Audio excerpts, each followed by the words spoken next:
Hello everyone, welcome back to my channel. I am Pooja और आज Sunday को हम डिस्कस करने वाले हैं बैंकिंग करेंट अफेयर्स। तो पूरे वीक में जो भी बैंकिंग इनिशिएटिव्स हुए थे, मतलब किसी बैंक ने कोई नया इनिशिएटिव लॉन्च किया है या आरबीआई का कोई सर्कुलर आया है या सेबी ने कोई नोटिफिकेशन लेकर आया है, तो वो सारी बातें और गवर्नमेंट की जो भी स्कीम्स होती हैं आपके बैंकिंग एग्जाम के लिए जो इंपॉर्टेंट होती हैं, वो सारी बातें आज के इस वीडियो में हम करने वाले हैं।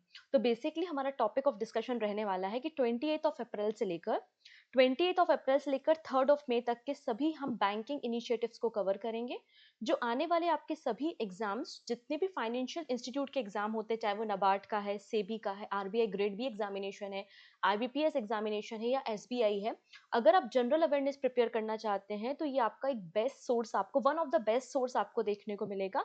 और यहाँ का ये जो कंटेंट है बहुत रिलेवेंट है और डायरेक्टली एग्जाम में क्वेश्चन आपको यहाँ से मिलेगा। क्योंकि इसके पहले मैं ऑलरेडी ऑलिव बोर्ड के रेगुलेटरी बॉडी डोमेन में पढ़ाया करती थी, तो ऑलरेडी मुझे रेगुलेटरी बॉडी में पढ़ाने का एक्सपीरियंस है। मैंने ऑलरेडी आरबीआई ग्रेड बी बच्चों को, सेबी और नबार्ड के बच्चों को पढ़ाया हुआ है। तो बिल्कुल आप यहाँ पे इस सोर्स पे ये जो डेटा अवेलेबल है इस पे आप ट्रस्ट कर सकते हैं और अपनी प्रिपरेशन को स्ट्रॉन्ग कर सकते हैं। बस आपको करना इतना सा है कि वीडियो को एंड तक देखना है। एंड में एक क्वेश्चन ऑफ द डे होगा जिसका आंसर आप सभी लोगों को कमेंट सेक्शन में बताना है। तो ये मई मंथ के वीक 1 के करेंट अफेयर्स आपको देखने को मिल जाएंगे। इसके अलावा अप्रैल मंथ जो खत्म हो चुका है, अप्रैल मंथ का जो complete banking current affairs magazine है वो आपको अवेलेबल है पूजा जैन क्लासेस एप्लीकेशन पे। प्रिंटेबल फॉर्मेट में है, 1 साल की वैलिडिटी के साथ अवेलेबल है, आप उसे डाउनलोड कर सकते हैं और कंप्लीट मैगजीन केवल 20 रुपीज में अवेलेबल आपको मिल जाएगी। मोर इन्फॉर्मेशन के लिए आप पूजा जैन क्लासेस एप्लीकेशन को विजिट कर सकते हो। Is that clear? तो आइए स्टार्ट कर लेते हैं, एक एक करके हम सभी बैंकिंग इवेंट्स को हम डिस्कस करेंगे, साथ ही साथ गवर्नमेंट स्कीम्स को भी प्रिपेयर करते हुए चलेंगे। क्लियर? तो जल्दी से फटाफट से आपके जो भी फ्रेंड्स बैंकिंग एग्जाम की प्रिपरेशन कर रहे हैं उनके साथ लिंक को शेयर कर देना। और पहली बार आए हो चैनल पे तो चैनल को सब्सक्राइब कर लेना, जिससे अपकमिंग क्लासेस के नोटिफिकेशंस आपको मिल सकें। इतनी चीजें क्लियर हो चुकी हैं, चलो स्टार्ट कर लेते हैं। सबसे पहली न्यूज आती है, RBI initiate to use Prabha portal from 1 May to all stakeholder. यहाँ पर मुझे लगता है, इसको मैं 7 स्टार देती हूँ। मुझे लगता है कि प्रभा का फुल फॉर्म आपको एग्जाम में पूछेगा। ठीक है, तो रिजर्व बैंक ऑफ इंडिया ने मैंडेटरी रिक्वायर मतलब मैंडेट किया है कि जितने भी बैंकिंग इंस्टीट्यूट हैं, चाहे आपके वो फाइनेंशियल इंस्टीट्यूशन हो या आपके जितने भी बैंकिंग इंस्टीट्यूशन हैं, उनको कंपलसरी है कि फर्स्ट ऑफ मई से आपको कंपलसरी है कि लाइसेंस के लिए आपको अप्लाई करना है प्रभा पोर्टल पे। ठीक है, तो यहाँ पे लिखा है RBI has issued a mandate requiring all banks and financial institute and regulatory entity to compulsory submit application for license, authorization and approval through the Prabha portal. Actually RBI ये करना चाहता है कि आपकी जो लेटेंसी होती है या ट्रांसपेरेंसी की जो कमी है, जैसे कि कोई आपको लाइसेंस चाहिए है, कोई आपको डॉक्यूमेंटेशन अप्रूव अप्रूव कराना है, ऑथराइजेशन चाहिए, तो इसके लिए क्यों ना एक सिंगल प्लेटफॉर्म हो, एक सिंगल विंडो हो जहां से सभी बैंक्स को अप्रूवल मिल सके। ठीक है, तो एक सिक्योर वेब बेस्ड पोर्टल तैयार किया है आरबीआई ने, जिसका नाम है Prabha, to provide single window platform for applying for various RBI related permission, license, approval, authorization। मतलब एक तरीके से सिंप्लीफाई करा है चीजों को। अब आपसे एग्जाम में पूछा जाएगा कि what is the full form of Prabha. Prabha का फुल फॉर्म है platform for regulatory application, validation and authorisation. और 28 मई 2024 को इस एप्लीकेशन को डिजाइन किया गया था। ये पोर्टल जो है, इसमें मैनुअल्स हैं, आपके जो फ्रिक्वेंट आस्क क्वेश्चंस होते हैं उसके वीडियो भी अवेलेबल है, जिससे अगर आपको कोई भी डाउट्स होते हैं तो आप इसके मतलब ट्यूटोरियल को देख के आप इसे नेविगेट कर सकते हैं। आप इजीली अपनी जो भी एप्लीकेशन दी है उसको आप इजीली ट्रैक कर सकते हैं। और ऑलरेडी जब से इसे लॉन्च किया है 4000+ एप्लीकेशन ऑलरेडी सबमिट की जा चुकी हैं। ठीक, नेक्स्ट है, prime minister Modi led CCEA मतलब cabinet committee on economic affairs approve FRP of 355 rupees per quintal for sugar cane. Sugar cane का मतलब होता है गन्ना। हमारी जो 22 क्रॉप्स होती हैं उनके लिए हम एमएसपी मतलब मिनिमम सपोर्ट प्राइस डिसाइड करते हैं, लेकिन जो शुगर केन होता है उसके लिए एफआरपी डिसाइड की जाती है। एफआरपी का मतलब होता है फेयर एंड रिम्यूरेटिव प्राइस। ठीक है। अब शुगर केन से क्या होता है, जूस निकाला जाता है और फिर उससे शुगर बनाई जाती है। तो आखिरकार आपका जो गन्ना है, जो शुगर केन है, उसकी रिकवरी रेट क्या है? रिकवरी रेट के अकॉर्डिंगली एफआरपी डिसाइड होती है। ऐसा नहीं है कि सूखा गन्ना है, उसमें जूस ही नहीं निकला, शुगर का प्रोडक्शन ही नहीं हुआ, तो ऐसे शुगर केन के लिए आप कंप्लीट एफआरपी डिफाइन नहीं कर सकते। तो cabinet committee on economic affairs ने यहाँ पे एफआरपी शुगर केन के लिए डिसाइड की है 2025-26 के लिए, वो भी 10.25% रिकवरी रेट के साथ। कितनी है? 355 रुपए पर क्विंटल आपको देखने को मिल जाएगी। और शुगर केन का जो सीजन होता है वो अक्टूबर से लेकर सितंबर के बीच में होता है। अगर रिकवरी रेट कम है, मतलब आपका जो बेस है 10.25%, उससे अगर आपका रिकवरी रेट कम है, तो 0.1% भी अगर यहाँ पर इंक्रीज हुआ है तो आपको एडिशनल चार्जेस दिए जाएंगे 3.46 रुपीज पर क्विंटल। और अगर 0.1% भी डिक्लाइन हुआ है तो इस पे आपको पेनाल्टी भी लगाई जाएगी 3.46 रुपीज पर क्विंटल। ठीक है। और रिकवरी रेट अगर 9.5% से कम है तो आपका जो एफआरपी होगा वो 329 रुपीज पर क्विंटल होगा। अगर हम शुगर केन के प्रोडक्शन के बारे में बात करें तो अकॉर्डिंग टू द एफएओ, मतलब food and agriculture organization, top 5 sugar cane producer country है Brazil, India, China, Thailand and Pakistan. पूरे वर्ल्ड में जितना भी शुगर केन का प्रोडक्शन होता है उसका 22.9% प्रोडक्शन इंडिया में किया जाता है। इंडिया सेकेंड लार्जेस्ट प्रोड्यूसर आपको देखने को मिल जाएगा शुगर केन का। Brazil is the largest exporter of the raw sugar followed by the India, और इंडिया लार्जेस्ट एक्सपोर्टर है रिफाइंड शुगर का। भारत में सबसे ज्यादा शुगर केन का जो प्रोडक्शन किया जाता है वो उत्तर प्रदेश में होता है, उसके बाद महाराष्ट्र और कर्नाटका आपको देखने को मिलेंगे। Next and very important data, जहां से लास्ट ईयर भी क्वेश्चन फ्रेम हुए थे और वापस से उम्मीद है कि इस पर्टिकुलर डेटा से क्वेश्चन फ्रेम होंगे। हम बात कर रहे हैं सिप्री की रिपोर्ट के बारे में। सिप्री बेसिकली स्टॉकहोम बेस्ड एक थिंक टैंक है जो कि अलग अलग देशों पे नजर रखती है कि आपके देश का कितना मिलिट्री एक्सपेंडिचर है, आप मिलिट्री में कितना स्पेंड कर रहे हैं, आपके पास कितने न्यूक्लियर वॉर हेड्स हैं। इन सारे डेटा को कलेक्ट करने का काम सिप्री करता है। सिप्री का मतलब Stockholm International Peace Research Institute है। इन्होंने अपनी एक एनुअल रिपोर्ट पब्लिश की है जिसका नाम है trends in world military expenditure, मतलब पूरे देशों में टोटल कितना मिलिट्री में एक्सपेंडिचर है, खर्चा है। तो पूरे वर्ल्ड में 2.46 ट्रिलियन डॉलर आपको देखने को मिलेगा डिफेंस के सेक्टर में एक्सपेंडिचर। ठीक है। जो कि पूरे वर्ल्ड की जीडीपी का 2.5% आपको देखने को मिलेगा। सबसे ज्यादा जो मिलिट्री पे एक्सपेंडिचर है वो यूएसए का है। यूएसए के बाद चाइना, रशिया, जर्मनी और पांचवें नंबर पे इंडिया आपको देखने को मिलेगा। इंडिया का जो मिलिट्री पर एक्सपेंडिचर है वो 86.1 बिलियन डॉलर है, जो कि इंडिया की जीडीपी का 2.3% है। बात समझ में आ गई? तो आपको दो डेटा यहाँ पर याद रखने कि पूरे वर्ल्ड में कितना मिलिट्री पे एक्सपेंडिचर हो रहा है। आंसर है 2.46 ट्रिलियन डॉलर, जो कि वर्ल्ड की जीडीपी का 2.5% है। इंडिया कितना खर्चा कर रही है अपनी मिलिट्री पे? 86.1 बिलियन डॉलर खर्चा कर रही है, जो कि इंडिया की जीडीपी का 2.3% है। ये दो डेटा आपको याद रखने हैं। नेक्स्ट है India to allow 49% foreign stake investment in the nuclear power. अभी तक देखो होता क्या था, हमारे देश में जो भी न्यूक्लियर पावर प्लांट्स होते थे उसमें फॉरेन इन्वेस्टमेंट अलाउ नहीं था कि foreign investors in power plant में इन्वेस्टमेंट कर पाए। लेकिन अब यहाँ पे हम चाहते हैं कि हमारी जो रिन्यूएबल एनर्जी है वो इंक्रीज हो। अभी हमारे देश में हम जो रिन्यूएबल एनर्जी जनरेशन कर रहे हैं यूजिंग द न्यूक्लियर पावर वो 8 गीगावाट है, बट हमारा टारगेट है कि 2047 तक हम 100 गीगावाट न्यूक्लियर पावर एनर्जी को जनरेट करें। तो ऑब्वियसली बात है, अगर 8 गीगावाट से 100 गीगावाट जाना है तो आपको पैसे की जरूरत होगी, फंड की रिक्वायरमेंट होगी। इसलिए यहाँ पे पॉलिसी में कुछ चेंजेस किए गए हैं और न्यूक्लियर पावर प्लांट पे 49%, अप टू 49% तक अलाउ किया है फॉरेन इन्वेस्टमेंट को। बात समझ में आ रही है? ठीक है। तो India is preparing to permit foreign company to acquire up to 49% stake in its nuclear power sector, जिससे हम अपना लो कार्बन एनर्जी सोर्सेज के जरिए रिन्यूएबल एनर्जी को प्रोड्यूस करेंगे, कार्बन एमिशन को रिड्यूस करेंगे। प्रेजेंटली हमारे देश में जो न्यूक्लियर पावर जनरेशन है वो 8 गीगावाट की है, जो कि हमारे टोटल इलेक्ट्रिसिटी जो इंस्टॉल्ड है हमारे देश में उसका केवल 2% है। तो हमारा टारगेट है कि हमें 2047 तक 100 गीगावाट न्यूक्लियर एनर्जी को प्रोड्यूस करना है। ठीक है। इसलिए एटॉमिक एनर्जी एक्ट 1960 में अमेंडमेंट किया जा रहा है।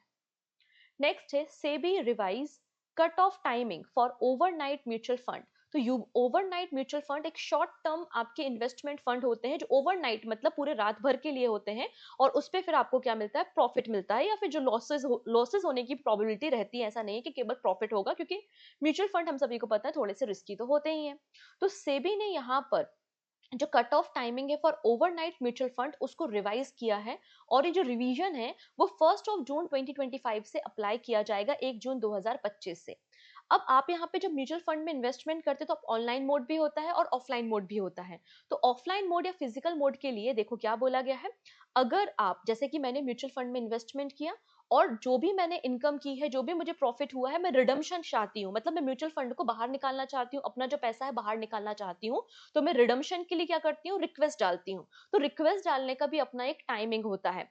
अगर आप ऑफलाइन मोड पर रिक्वेस्ट डालते हैं और रिक्वेस्ट आपकी बिफोर 3 PM है, तो आपको जो एनएवी मिलेगा, मतलब आपका जो नेट असेट वैल्यू होगी, वो preceding the next business day, मतलब इसके पहले जो बिजनेस डे था उस समय जो एनएवी था वो आपको रिसीव होगा। और 3 PM के बाद अगर आप रिक्वेस्ट डालते हो फॉर रिडम्पशन, तो आपको जो नेक्स्ट बिजनेस डे होगा उसके अकॉर्डिंगली एनएवी रिसीव होगा in the case of offline mode. But in the case of online mode ये जो टाइमिंग है वो चेंज हो जाएगी, इट इज 7 PM। तो अगर आप रिडम्पशन रिक्वेस्ट सबमिट करते हैं बिफोर 7 PM, तो आपको सेम सेम डे, जिस दिन आपने रिक्वेस्ट डाली है 7 PM से पहले, उसी दिन का आपको एनएवी बेनिफिट मिलेगा। लेकिन अगर आप 7 PM के बाद रिक्वेस्ट डालते हो तो जो नेक्स्ट वर्किंग डे होगा, नेक्स्ट बिजनेस डे होगा, उस दिन का आपको एनएवी रिसीव होगा। ये कंडीशंस हैं जो कि 1 जून से अप्लाई की जाएंगी बाय द सेबी। नेक्स्ट है RBI cancel licence of Ajanta urban cooperative bank Maryadit. तो यहाँ पे औरंगाबाद में अगर आप देखेंगे तो ये जो अजंता अर्बन कोऑपरेटिव बैंक मर्यादित आपको देखने को मिलेगा, इसमें कुछ फाइनेंशियल क्राइसिस चल रहे थे, फाइनेंशियल इनस्टेबिलिटी के कारण और weak capital and unsustainable earning के कारण यहाँ पे आरबीआई ने इस बैंक का लाइसेंस कैंसिल कर दिया है। मतलब ये बैंक के जितने भी बैंकिंग ऑपरेशंस हैं वो सीज हो चुके हैं। अब ये मतलब नए डिपॉजिट को एक्सेप्ट नहीं करेगा, किसी को लोन प्रोवाइड नहीं करेगा, मतलब किसी भी बैंकिंग एक्टिविटी में इंगेज आपको देखने को नहीं मिलेगा अजंता अर्बन कोऑपरेटिव बैंक मर्यादित। लेकिन आप लोग ये सोच रहे होंगे कोई ना कोई ऐसे पर्सन जरूर होंगे जिनके बैंक अकाउंट खाते इस अकाउंट मतलब इस बैंक में होंगे, उनके पैसे का क्या? तो उनको कवर किया जाता है। आपका depositor are protected under the deposit insurance and credit guarantee corporation scheme, मतलब आपको अप टू 5 लाख रुपीज तक का आपको रिटर्न मिलता है। ठीक है। 91.55% ऐसे डिपॉजिटर हैं जिनको यहाँ पे पेमेंट जो है या उनका जो डिपॉजिट साइज है वो लेस देन 5 लाख रुपीज आपको देखने को मिल जाएगा। नेक्स्ट है RBI directive to bank on migration to .bank.in domain. अब यहाँ पे साइबर सिक्योरिटी को ध्यान में रखते हुए, लगातार जो साइबर फ्रॉड्स हो रहे हैं उनको ध्यान में रखते हुए आरबीआई ने सभी बैंक्स को डायरेक्टिव दी है कि आपको जल्दी से जल्दी माइग्रेशन करना है एक नए डोमेन में जिसका नाम है .bank.in डोमेन, और ये 31 अक्टूबर 2025 तक हो जाना चाहिए। To strengthen the security of digital banking in India, RBI has instructed all bank to switch their current domain to newly created .bank.in domain by the 31st of October 2025, जिससे हमारे जो fraud increase हो रहे हैं उनको हम control कर सकें। ठीक है। आरबीआई ने ये गाइडलाइंस जो है वो सारे बैंकिंग इंस्टीट्यूट्स के लिए दिए हैं। इनफैक्ट आपके जो एनबीएफसीज हैं उनके लिए भी एक नया डोमेन क्रिएट किया जिसका नाम है .fin.in। ये आपके एनबीएफसीज के लिए डोमेन क्रिएट किया गया है बाय द आरबीआई। इसको मतलब मैनेज करने का काम ये जो पूरा है, ये पूरा मैनेज कौन करेगा? Institute for development and research in banking technology, जो कि वर्क करता है मैत्री डिपार्टमेंट के अंदर। मैत्री का मतलब है ministry of electronics and information technology. अब ये जो .bank.in डोमेन है इसको तैयार किसने किया है? निक्सी ने किया है। निक्सी का मतलब national internet exchange of India आपको देखने को मिल जाएगा। और अगर कोई भी बैंक है जिनको डाउट्स होते हैं कि किस तरीके से माइग्रेशन करना है या माइग्रेशन प्रोसेस में कोई हजल आते हैं, तो आपको यहाँ पे असिस्टेंट के लिए सहयोग@idrbit.ac अवेलेबल है सहयोग के लिए। नेक्स्ट है Madhya Pradesh gets approval from the PM Mitra textile park. तो पीएम मित्र पार्क को तैयार करने के लिए मध्य प्रदेश गवर्नमेंट ने एप्लीकेशन दी थी और एप्लीकेशन तैयार अप्रूव हो चुकी है। और ये जो पीएम मित्र पार्क है वो मध्य प्रदेश के धार डिस्ट्रिक्ट में वेनसोला मध्य प्रदेश में स्टेब्लिश किया जाएगा। मित्र का मतलब यहाँ पे mega integrated textile reason and apparel scheme होता है, और पीएम मित्र स्कीम जो है वो मिनिस्ट्री ऑफ टेक्सटाइल की स्कीम है। ठीक है। हमारे देश में 7 पीएम मित्र पार्क आपको देखने को मिल जाएंगे, उत्तर प्रदेश में, मध्य प्रदेश, तेलंगाना, तमिलनाडु, गुजरात, महाराष्ट्र और कर्नाटका राज्य में। ठीक है। इसका उद्देश्य केवल इतना ही है कि हमारे देश की जो टेक्निकल टेक्सटाइल इंडस्ट्री है उसको बूस्ट करना।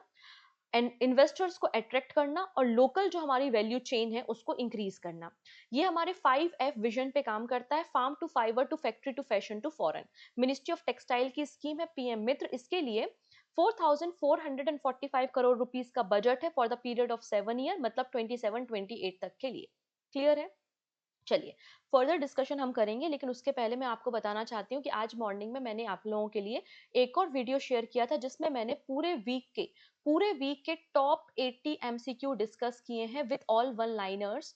तो आप उस वीडियो को देख सकते हैं जहाँ पे आपको टॉप 80 क्वेश्चंस हो गए और पूरे वीक के वन लाइनर्स मिल जाएंगे, तो रिवीजन करने में आपको काफी मदद मिलेगी। और ये दोनों पीडीएफ जो मॉर्निंग में क्लास ली थी और अभी जो क्लास चल रही है, ये दोनों पीडीएफ आपको पूजा जैन क्लासेस एप्लीकेशन पे फ्री नोट्स वाले सेगमेंट पे वीकली जो आपके करंट अफेयर्स की पीडीएफ अपलोड होती है वहां पर अवेलेबल है, आप इनको डाउनलोड कर सकते हैं और रिवाइज कर सकते हैं। ठीक है, नेक्स्ट है 1% TCS on luxury goods over ₹10 lakh, और ये 22 अप्रैल से इफेक्ट में है। टीसीएस का मतलब होता है टैक्स कलेक्टेड एट सोर्स। अगर आप 10 लाख रुपए से ऊपर के कोई प्रोडक्ट को परचेस करते हैं, फॉर एग्जांपल कोई वॉच है जिसकी वैल्यूएशन 10 लाख रुपए से ज्यादा है, तो उस वॉच पे क्या होगा, 1% टीसीएस होगा। ठीक है, तो इसमें क्या करते हैं, एक होती है मैन्युफैक्चरिंग कंपनी, ठीक है, और एक होते हैं बायर्स।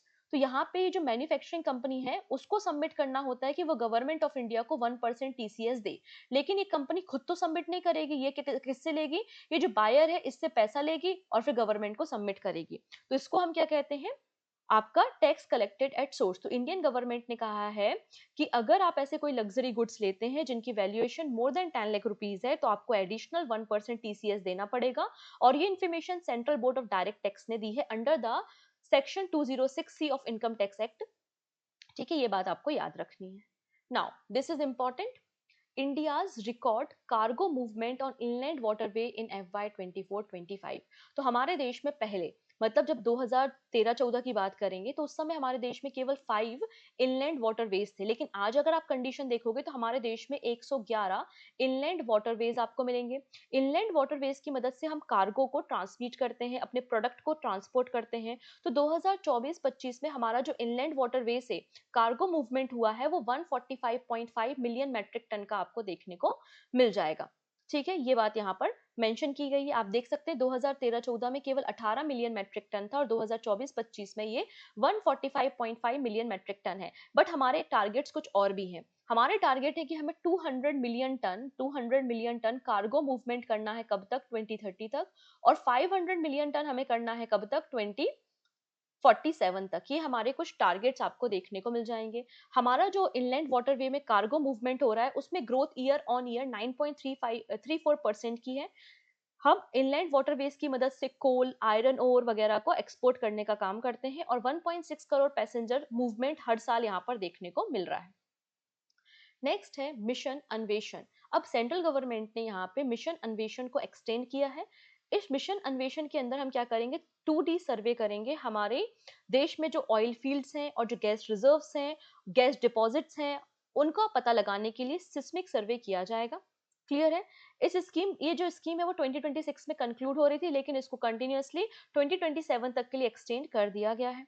ठीक है, इसके लिए 720 करोड़ रुपए का बजट है for the period of 2 years. इसके अंदर 2D सिस्मिक सर्वे किया जाएगा जो लगभग 20,000 किलोमीटर एरिया में जो सेडिमेंट्स हैं, स्पेशली हमारे जो शोर लाइन है वहां पे जो सेडिमेंट्स है उनमें ऑयल एंड गैस डिपॉजिट का पता लगाया जाएगा। ठीक है, next, Neeraj Kumar Gupta appointed chairman and public interest director of NSC international exchange. NSC के बारे में सुना होगा आप लोग ने, नेशनल स्टॉक एक्सचेंज। इसकी जो इंटरनेशनल आर्म है उसका नाम है एनएससी इंटरनेशनल एक्सचेंज, और इसी में चेयरमैन पब्लिक इंटरेस्ट डायरेक्टर बनाया गया है नीरज कुमार गुप्ता को। ठीक है, डन। और ये अपॉइंटमेंट जो है वो international financial service centre authority के द्वारा की गई है।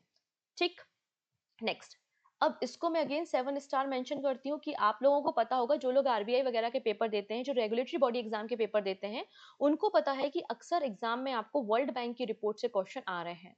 अब वर्ल्ड बैंक की एक और रिपोर्ट यहाँ पे पब्लिश हुई है जिसका नाम है poverty and equity brief report. तो पॉवर्टी और इक्विटी ब्रीफ रिपोर्ट किसकी है, वर्ल्ड बैंक की है। वर्ल्ड बैंक ने 100 कंट्रीज का सर्वे किया और 100 कंट्री के डेटा के आधार पर इस रिपोर्ट को तैयार किया है। हर एक देश में ये ऑब्जर्व किया गया है कि कितने लोग एक्सट्रीम पॉवर्टी से बाहर आए हैं।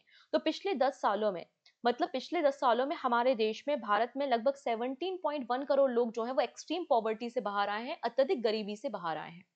2011-12 में हमारे देश में जो एक्सट्रीम पॉवर्टी का परसेंटेज था वो 16 था, लेकिन अब हमारे देश में 2022-23 में जो एक्सट्रीम पॉवर्टी का परसेंटेज है वो 2.3% आपको देखने को मिलेगा as per the world bank.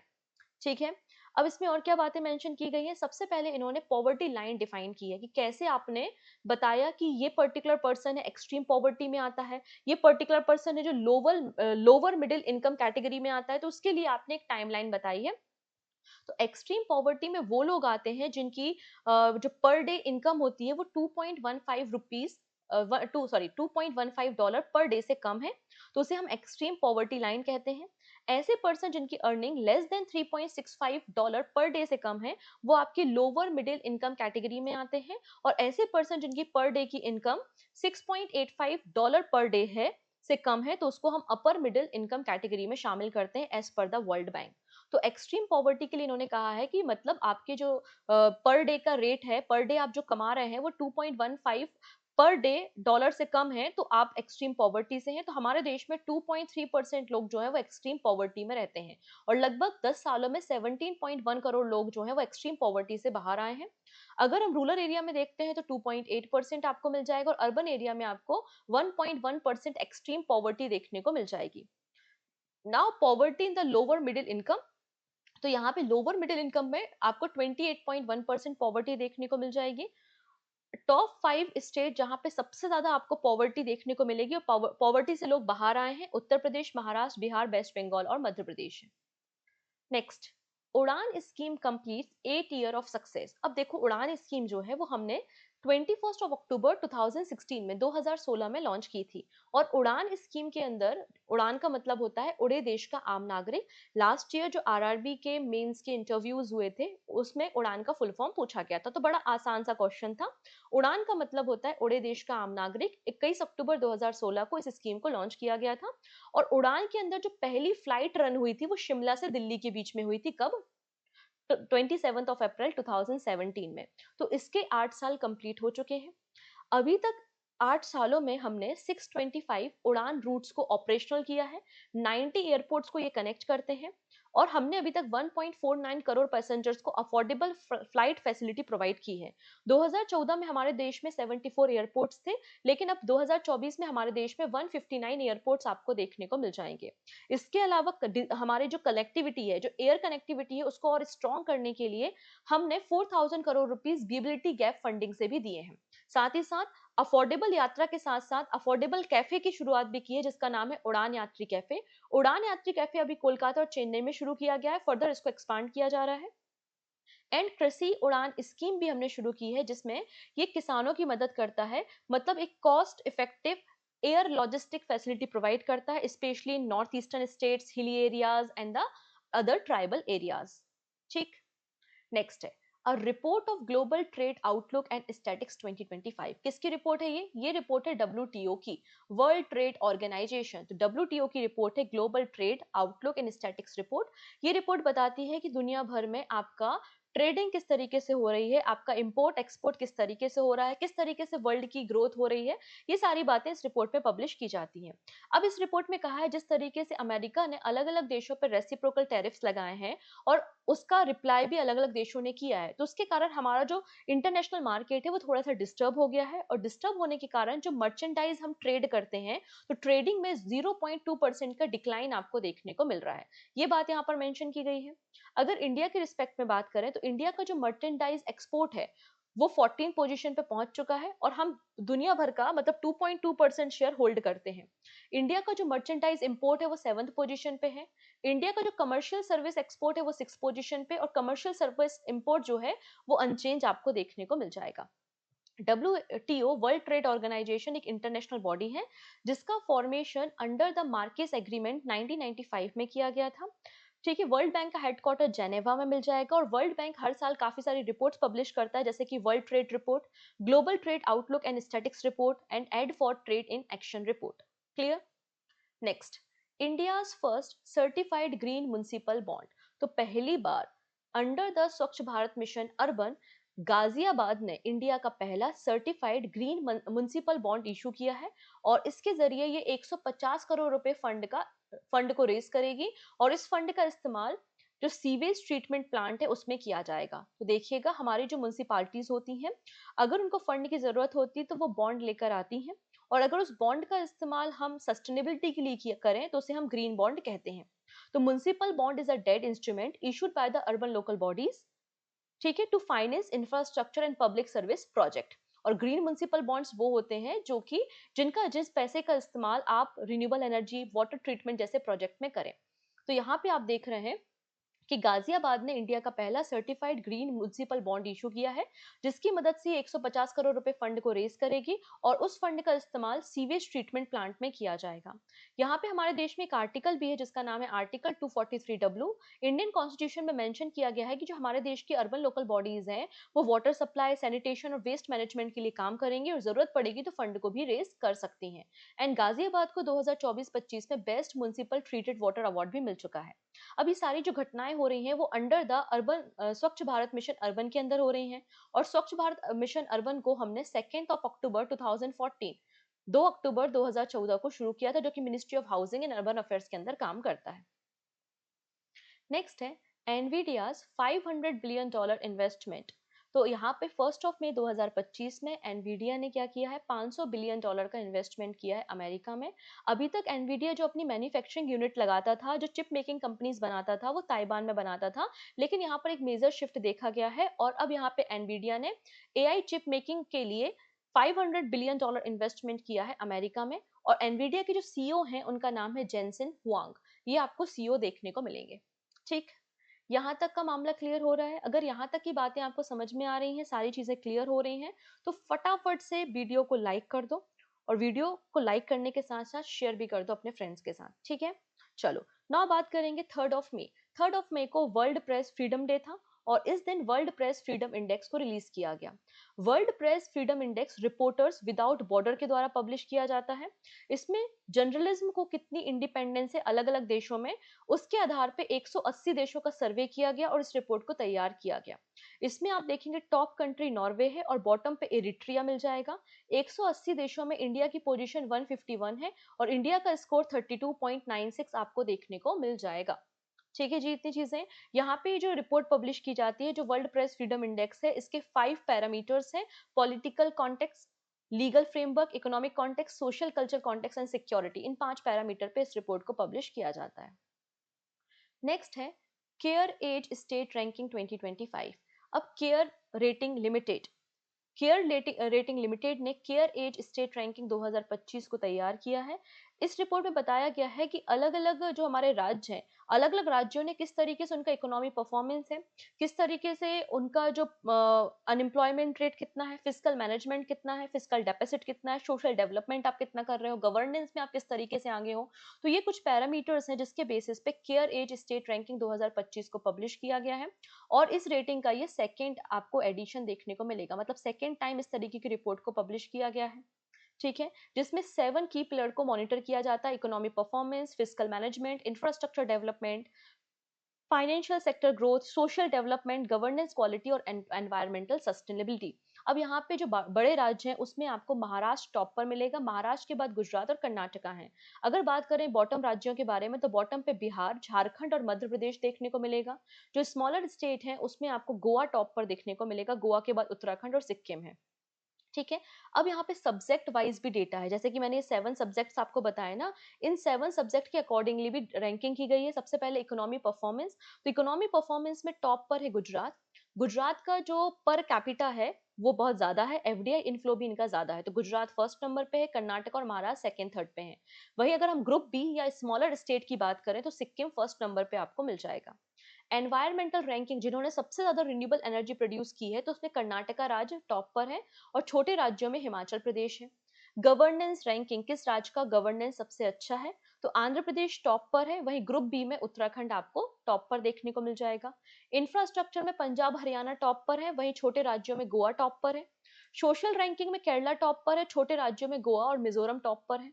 Physical ranking में उड़ीसा आपको देखने को मिल जाएगा डेट मैनेजमेंट करने के मामले में और छोटे राज्यों में उत्तराखंड है। फाइनेंशियल डेवलपमेंट रैंकिंग में महाराष्ट्र टॉप कर रहा है, वहीं छोटे राज्यों में गोवा आपको देखने को मिल जाएगा। क्लियर है?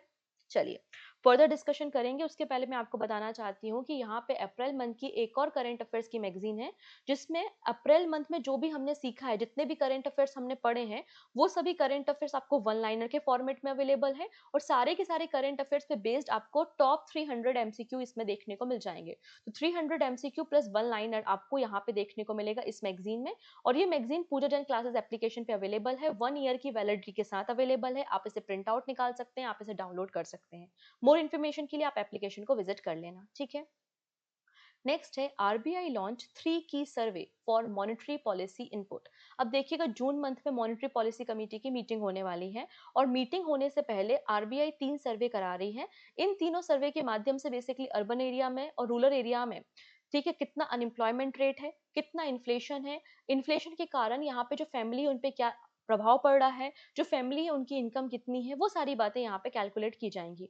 To prepare better for upcoming monetary policy, RBI has roll out 3 important survey, जो कि आपको व्यू करेंगे इन्फ्लेशन को, एम्प्लॉयमेंट को, और आपकी जो स्पेंडिंग है, जो आपका खर्चा है। 3 सर्वे कौन कौन से हैं? पहला है inflation expectation survey of house hold, second है अर्बन कंज्यूमर कॉन्फिडेंस सर्वे और रूरल कंज्यूमर कॉन्फिडेंस सर्वे। तो inflation expectation survey of house hold में क्या किया जाएगा? यहाँ पे एक असेसमेंट किया जाएगा 19 सिटीज में, और हर एक सिटी में जो कंज्यूमर का पैटर्न है, किस तरीके से वो अर्निंग करते हैं और कहाँ पर किस तरीके से एक्सपेंडिचर कर रहे हैं, खर्चा कर रहे हैं, तो कंज्यूमर के पैटर्न को ऑब्जर्व किया जाएगा। साथ ही साथ इन्फ्लेशन के बारे में बात की जाएगी। अर्बन कंज्यूमर कॉन्फिडेंस सर्वे जो है वो 90 सिटीज में हो रहा है। इसमें अगर आप देखेंगे एम्प्लॉयमेंट, प्राइस लेवल और इन्फ्लेशन पे बात करेंगे, इनकम और स्पेंडिंग पैटर्न पे बात की जाएगी। और रूरल कंज्यूमर कॉन्फिडेंस सर्वे जो है वो 31 स्टेट और यूटी में होगा, जिसमें करंट परसेप्शंस क्या है और नेक्स्ट आने वाले समय में क्या आपकी चाहत है, क्या आपकी एक्सपेक्टेशन अबाउट द इन्फ्लेशन, वो सारे सर्वे यहाँ पर किए जाएंगे, और इस डेटा का इस्तेमाल मॉनेटरी पॉलिसी कमेटी की मीटिंग में किया जाएगा। नेक्स्ट है RBI direct bank to ensure regular dispensing of 100 and 200 rupees note. देखिए डेली लाइफ में हमें 2000 रुपए से ज्यादा या 500 रुपए से ज्यादा हमें 100 या 200 रुपीज के नोट की रिक्वायरमेंट होती है। इसलिए आरबीआई ने सभी बैंक्स को और जो वाइट एटीएम्स हैं, जो आपके वाइट लेबल एटीएम्स हैं, उनको इंस्ट्रक्शंस दिए हैं। क्या इंस्ट्रक्शन दिए हैं? कि आप ज्यादा से ज्यादा 100 रुपीज और 200 रुपीज के नोट्स को एटीएम में रखिए, ठीक है। इसमें 75% का टारगेट आपको दिया गया है, कब तक? 30 सितंबर 2025 तक। वहीं 31 मार्च 2026 तक 90% का टारगेट यहाँ पर सेट किया गया है। क्लियर है? नेक्स्ट, पीबी मतलब पॉलिसी बाजार के बारे में बात हो रही है, या पैसा बाजार भी बोल सकते हैं। तो PB fintech invest 539 crore rupees in health care subsidiary. तो यहाँ पे जो पीवी फिनटेक है, जो कि पेरेंट कंपनी है पॉलिसी बाजार और पैसा बाजार की, इन्होंने एक डिसीजन लिया है कि अभी हेल्थ केयर सेक्टर में मूव कर रहे हैं। अभी तक इंश्योरेंस वगैरह प्रोवाइड करते थे, अभी हेल्थ केयर सेक्टर में आ रहे हैं, और हेल्थ केयर सेक्टर में के लिए इन्होंने एक नई सब्सिडरी, एक नई सहायक कंपनी ओपन की है। उस नई सब्सिडरी का नाम है पीबी हेल्थ केयर सर्विस, और इसके लिए 539 करोड़ रुपए का बजट अलॉट किया है। पहली पहली बार में अगर आप देखेंगे, तो पहली जो कैपिटल इन्फ्यूजन है फर्स्ट ट्रेंच में, वो लार्जर देन 1461 करोड़ रुपीस की होगी। अभी क्या करेंगे, इसके अंदर अलग अलग शहरों में, स्पेशली पहले फेज में गुरुग्राम वगैरह में हॉस्पिटल बनाए जाएंगे, जिनकी bed capacity up to 1000 beds की आपकी होगी, और प्राइमरली फोकस एनसीआर एरिया, उसके बाद फर्दर इसको एक्सपांड किया जाएगा। क्लियर? तो ये थे हमारे complete current affairs, banking news जो हमने यहाँ पे कवर की है। आई होप आपको सारी बातें समझ में आई होंगी। जाते जाते दो क्वेश्चन है। पहला क्वेश्चन है, what domain name will be used for non banking financial institute in India? NBFC के लिए क्या आपका डोमेन नेम आपको देखने को मिलेगा? साथ ही साथ यहाँ पर जीएसटी, हमारे देश में गुड्स एंड सर्विस टैक्स होता है जीएसटी, तो जीएसटी हमने इंट्रोड्यूस किया है किस कमेटी की रिकमेंडेशन के बाद? 4 कमेटी है, आपको सही आंसर कमेंट सेक्शन में देना है। तो दोनों प्रश्नों के आंसर आप लोग मुझे कमेंट सेक्शन में बताएंगे। बाकी सारी बातें हम नेक्स्ट वीडियो में करेंगे। आई होप आपको सारी चीजें समझ में आई होंगी, और इसकी पीडीएफ आप पूजा जन क्लासेस एप्लीकेशन से डाउनलोड कर लेना और रिवाइज कर लेना। साथ ही साथ अगर आपके फ्रेंड्स भी परेशान हो रहे हैं कि बैंकिंग के लिए जनरल अवेयरनेस कैसे पढ़ें, बैंकिंग का करंट अफेयर्स कैसे पढ़ें, तो आप उनको इन वीडियो को सजेस्ट कर सकते हैं। Okay, so thank you so much, take care and bye bye.